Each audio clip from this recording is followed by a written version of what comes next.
મનને વાંચી શકે એ માતૃભાષા એમ કહેવામાં જરા પણ અતિશય યોક્તિ નથી. પ્રત્યેક મનુષ્યને પોતાની માતૃભાષાનું ગૌરવ હોવું જોઈએ, પરંતુ વર્તમાન સમયમાં એ વિસરાઈ રહ્યું છે અને એ જ કારણોસર આપણે માતૃભાષા દિવસની ઉજવણી કરવી પડે છે. અંગ્રેજી પ્રત્યેની ઘેલછાના પરિણામે ગુજરાતી પ્રત્યે દુર્લક્ષ સેવવાનું છેલ્લા 2 દાયકામાં વધ્યું છે. છતાં પણ માતૃભાષાનો દરજ્જો કોઈ લઈ શકતું નથી.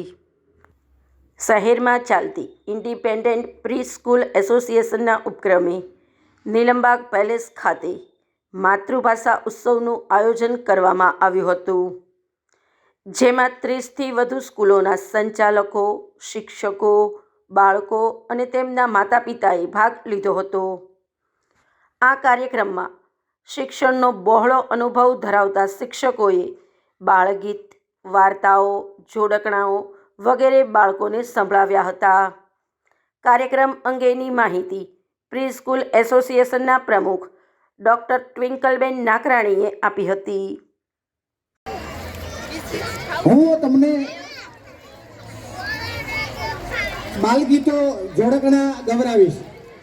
તમે લોકો ઝીલશો? તમને ઝીલશો ને? જોરથી ઝીલશો કે હળવું? વાહ! છમ છમ છમ છમ.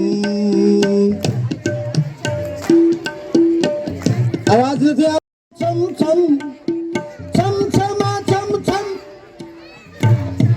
આજે અમારા એસોસિએશનમાંથી 13 જેટલી પ્રી સ્કૂલે સાથે મળીને 21મી ફેબ્રુઆરીના રોજ માતૃભાષા દિવસે બાળકો માટે બાળગીત અને બાળ વાર્તાનો એક કાર્યક્રમ લઈને અમે આવ્યા છીએ.